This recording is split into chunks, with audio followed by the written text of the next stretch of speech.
മാതംഗിനി മഹാവിദ്യ. ഏതൊരു ദേവനിൽ അർപ്പിച്ചതും പരമപുരുഷനായ കേശവൻ പ്രതി തന്നെ എത്തിച്ചേരുന്നു. കേശവൻ പ്രതി ഗച്ഛതി. ഏത് രൂപത്തിലായാലും എത്തിച്ചേരുന്നത് പരമപുരുഷനിൽ തന്നെയാണ്. ഇത് പഠിപ്പിച്ചു തന്ന എൻ്റെ ഗുരു ശ്രീ നാലപ്പാട്ടിൻ്റെ പാദങ്ങളിൽ, പൂജ്യപാദങ്ങളിൽ സമർപ്പണം ചെയ്യുന്നു. ശ്രീ ദക്ഷിണാമൂർത്തയേ നമഃ. ശാന്തം ത്രിനേത്രം വിധുകാന്തി ശുഭ്രം സംവിഭ്രതം ദോഷ്ക ശുഭൈ ചതുർഭി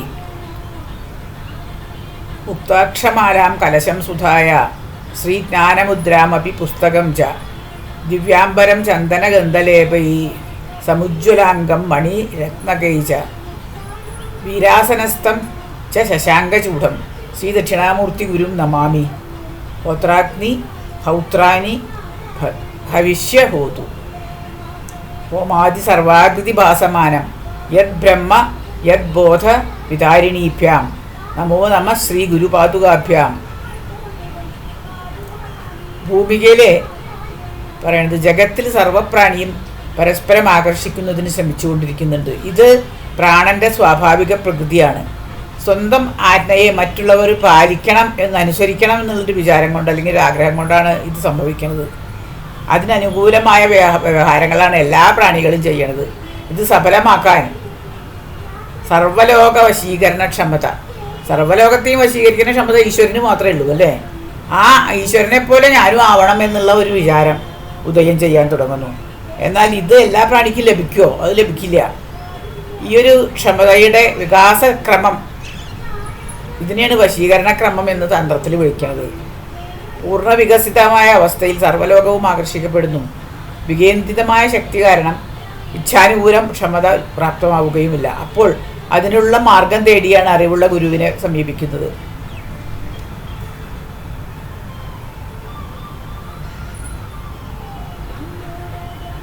അങ്ങോട്ടും ഇങ്ങോട്ടും തള്ളിത്തടി പോകുന്ന നമ്മളുടെ അറ്റൻഷൻ അല്ലെങ്കിൽ നമ്മുടെ ഇതിനെ കേന്ദ്രീകരിക്കാൻ സർവപ്രഥമമായിട്ട് ഒരു ഗുരു ഉപദേശിക്കുന്നത് ശ്രീവിദ്യയാണ്. ഏകശക്തിയായ ശ്രീ പ്രയോജനവശാൽ കലാത്മരൂപത്തിൽ ആവിർഭൂതമാണ്. ഈ മഹാവിദ്യകൾ ബിന്ദുവിൽ അവസ്ഥിതമാകയാൽ സ്വാഭാവിക രൂപം പ്രകാശവിമർശാത്മക സമരസാകാരത പ്രാപ്തമാണ്. ഏകമാണ് അത്. ശ്യാമകാളി, താര, ഷോഡശി, ഭുവനേശ്വരി, ഭൈരവി, ചിന്നമസ്ത, ധൂമാവതി, വകലാമുഖി, മതംഗിനി, കമല എന്ന 10 വിദ്യകളിലെ 9ാമത്തെ ആളാണ് മാതംഗി. മാതംഗി ഉപാസന സാധകന് ലോകത്തെ മുഴുവൻ ആകർഷിക്കാൻ പ്രാപ്തനാകുന്നു എന്നാണ് പറയപ്പെടുന്നത്. ഈ മാതംഗിനി വിദ്യയുടെ യന്ത്രം ശ്രീയന്ത്രം തന്നെയാണ്, ശ്രീവിദ്യയുടെ യന്ത്രം തന്നെയാണ്. ശ്രീവിദ്യയുടെ അംഗങ്ങളാണ് മഹാവിദ്യകളും. അതുകൊണ്ട് ഇതൊക്കെ വേറെ വേറെയാണെന്ന് വിചാരിച്ച് ഒരിക്കലും ചെയ്യരുത്. ഇത് ഏകമാണ്. ഒരേ ഒരു ശ്രീവിദ്യയുടെ തന്നെ വിവിധ രൂപങ്ങൾ മാത്രമാണ് ഇത് എന്ന് മനസ്സിലാക്കിക്കൊണ്ട് വേണം, ആ ഒരു അദ്വൈതം മനസ്സിലാക്കിക്കൊണ്ട് വേണം ഈ വക ഉപാസനകളൊക്കെ ചെയ്യാൻ. ഈ ശ്രീയന്ത്രത്തിൽ എല്ലാവർക്കും അറിയാവുന്ന കാര്യങ്ങളാണല്ലോ. ത്രൈലോക്യം, മോഹനകര, ചതുരശ്ര ചക്രം, പിന്നെ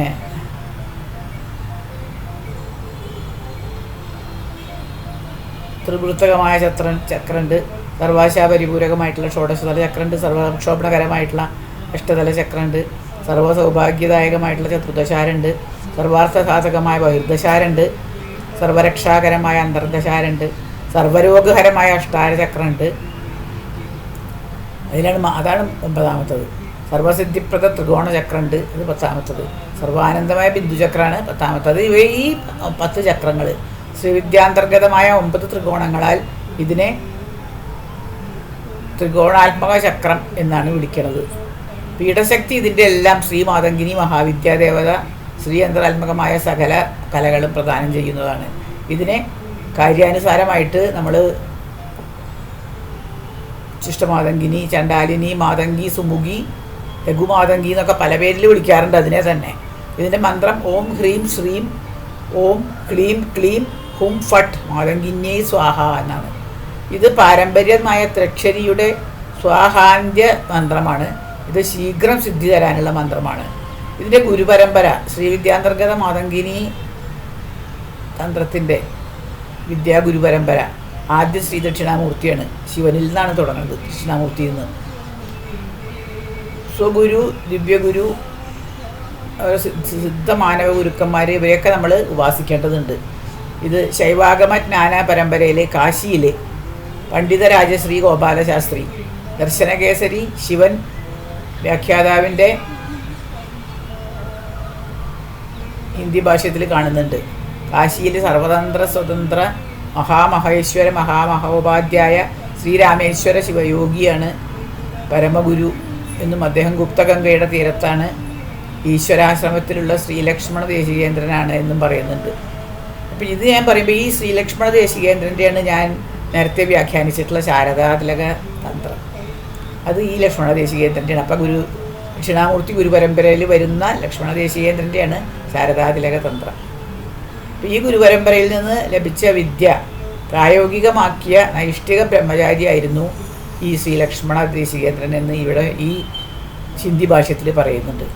അങ്ങനെയുള്ള പരാപര ഗുരുവിൻ്റെ ഒറ്റ നോട്ടം കൊണ്ട് പരമഗുരുവിൻ്റെ ശക്തിപാദം ലഭിച്ചതായിട്ടും ഇവിടെ പറഞ്ഞിട്ടുണ്ട്. കാശ്മീരത്തിലെ സാക്ഷാത് ദേവാദിദേവ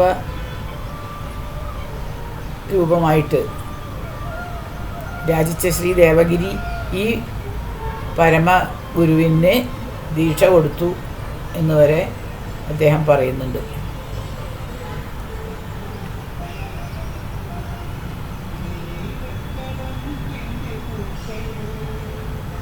വിമർശ പ്രഹ്ലാദ എന്ന ഹിന്ദി വ്യാഖ്യാനത്തിലാണ് ഈ പരമ്പര എനിക്ക് കിട്ടിയത്. ഇവിടെ ദക്ഷിണാമൂർത്തി പരമ്പരയുടെ ഉപാസനാ രീതിയാണ് ഈ പുസ്തകത്തിൽ ഇദ്ദേഹം പറഞ്ഞിരിക്കുന്നത്. ശ്രീയന്ത്രാത്മക മാതങ്കിനി യന്ത്രാർച്ചന ചെയ്യുന്നുണ്ട്. പിന്നെ പീഠശക്തിയായിട്ട് ശ്രീ മാതങ്കിനി രൂപമാണ് പ്രതിഷ്ഠിക്കുന്നത്. സർവലോക വശീകരണ ആത്മക ബീജരൂപി പാരമ്പരിക മന്ത്രം ശ്രീ മാതങ്കിനി മന്ത്രം. ഇത് സിദ്ധിയോടൊപ്പം സമ്പൂർണ്ണ ജഗത് വശീകരണ ശക്തിയും പ്രാപ്തമാകും. ഇത് പരാശക്തി ത്രിപുരയുടെ സർവലോക വശകാരിണി മഹാവിദ്യയാണ്. ഗ്രന്ഥത്തിൻ്റെ ജ്ഞാനകാണ്ഡത്തിലെ ശ്രീവിദ്യാത്മിക ശ്രീ മാതങ്കിനി മഹാവിദ്യയുടെ പാരമ്പരിക അത്യന്ത ഗൂഢ ദീക്ഷ, അതിൻ്റെ പൂജ, അതിൻ്റെ വന്ദനം മുതലായ വിധി നിരൂപണങ്ങളൊക്കെ കാണുന്നുണ്ട്. ഇതൊരു സമ്പൂർണ്ണ പദ്ധതിയാണെന്നും ഈ ഭാഷ്യകാരൻ പറഞ്ഞിരിക്കുന്നു. ഉപാസനയിൽ ഇത് ഒരു ഗ്രന്ഥരത്നമാണ് എന്നും കൂടി പറഞ്ഞിട്ടുണ്ട്. അപ്പോൾ അങ്ങനെയുള്ളൊരു സാധനമായതുകൊണ്ട് ഞാനിതൊന്ന് മലയാളത്തിലേക്ക് ആക്കാമെന്ന് വിചാരിച്ചു. ഇതൊക്കെ വായിച്ചപ്പോൾ എനിക്ക് തോന്നി ഇതൊന്ന് മലയാളത്തിലേക്ക് ആക്കാം. സംസ്കൃതം അറിയാത്തവരും ഹിന്ദി വായിക്കാത്തവരും ഒക്കെ ആയിട്ടുള്ള കുറേ ആൾക്കാരുണ്ടല്ലോ ഭാഷയോടുള്ള ദേഷ്യങ്ങളെ കൊണ്ട്.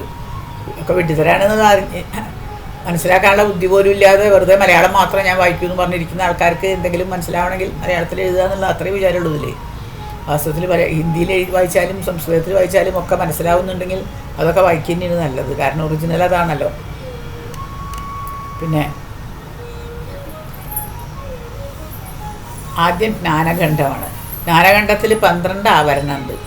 ദേവതാ രൂപങ്ങളുടെ വർണ്ണനയാണ് ഇതിൽ കാണുന്നത്. അതിൽ തന്നെ വിഭിന്ന ആഗമങ്ങളുടെ സമർത്ഥനങ്ങളും ഇതിൽ ചെയ്യുന്നുണ്ട്. ആദ്യത്തെ ആവരണം 1 പരദേവതാ സ്വരൂപ വർണ്ണനം. ദശചക്രാത്മക പരയന്ത്ര രാജാ ശ്രീചക്ര നിരൂപണം. പരതന്ത്രരാജ ശ്രീചക്ര നിരൂപണം. ഗോപുരത്തിന് പുറത്ത് 10 ദിക്പാലകന്മാരുടെ രൂപം. ഇന്ദ്രൻ, അനിയമം, നൈരുത വരുണ വായു കുബേര, ഈശാന ബ്രഹ്മ അനന്തൻ എന്ന് 10 പേര്. ഗോപുരത്തിലെ ദ്വാരപാലരും പിന്നെ ദ്വാരനായികമാരുമായിട്ട് എല്ലാ യോഗിനികളും. ഭൂത, ക്ഷത്രപതി, ഗണനായക, വടുക, ഭൈരവ, തിരസ്കരി, വനദുർഗ, കാമദേവ, വസന്ത, ശങ്കനിധി, പത്മനിധി, കുബ്ജകേശി, സിദ്ധലക്ഷ്മി, പിന്നെ ഉമാനി, ദക്ഷിണകാലിക ഇവരുടെ ഒക്കെ സ്വരൂപങ്ങൾ പറയുന്നുണ്ട്. ഗോപുരത്തിൻ്റെ പ്രഥമ രേഖയിലെ അണിമാതി സിദ്ധികൾ 11 പേരുണ്ട്. അത് അണിമ, ഗരിമ, ലഘിമ, മഹിമ, ഈശിത്വം, വശിത്വം, പ്രാകാമ്യം, സർവഭുക്തികരി, ഇച്ഛ പ്രാപ്തികരി, സർവാർത്ഥസിദ്ധി എന്നൊക്കെയാണ്. രണ്ടാമത്തെ രേഖടമുള്ള ബ്രാഹ്മി മുതലായ സപ്തമാതൃകകൾ. അഷ്ടമാതൃകകളെയാണ് പറഞ്ഞിരിക്കുന്നത്. ഇവിടെ മഹാലക്ഷ്മി കൂടി ഉൾപ്പെടുത്തിയിട്ടാണ്. ബ്രാഹ്മി, മഹേശ്വരി, കൗമാരി, വൈഷ്ണവി, വാരാഹി, മാഹേന്ദ്രി, ചാമുണ്ട, മഹാലക്ഷ്മി. മൂന്നാമത്തെ രേഖയുടെ മുകളിൽ സർവ്വസംക്ഷോഭിണി മുതൽ 11 പേരുണ്ട്. ഇതൊക്കെ നമ്മൾ ശ്രീചക്രത്തിൽ കാണുന്ന അതേത് തന്നെയാണ്. ശരിക്കും ശ്രീചക്ര ആരാധന തന്നെയാണ്.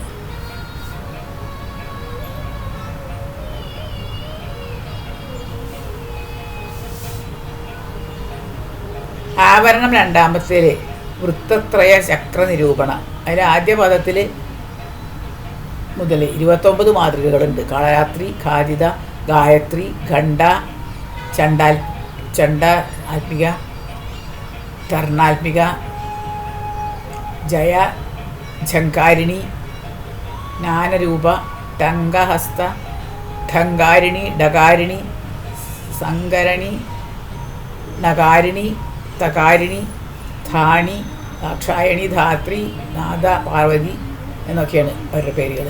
പിന്നെ ഫെഡ്കരണി, ബന്ധിനി, ഭദ്രകാളി, മായ, ശ്രീഷണ്ഡ, സരസ്വതി, ഹംസവതി എന്നുള്ള 29 മാതൃക രണ്ടാമത്തെ ചക്രത്തിൽ. അത് കഴിഞ്ഞിട്ട്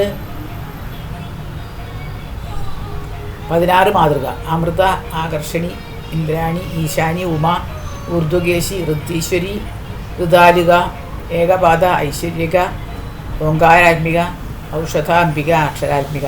വൃത്തത്തിൽ മൂന്നാമത്തെ വൃത്തത്തിൽ കാമേശ്വരി മുതലായി 16 നിത്യകളാണ്. ഇവർ കാമേശ്വരി, ഭഗമാലിനി, നിത്യക്ലിന്ന, പേരുണ്ട, വന്യവാസിനി, വജ്രേശ്വരി, ശിവഭൂതി, ത്വരിത, കുലസുന്ദരി, നീല, വിമല, നീല പതാക, അങ്ങനെയുള്ളതൊക്കെയാണ്.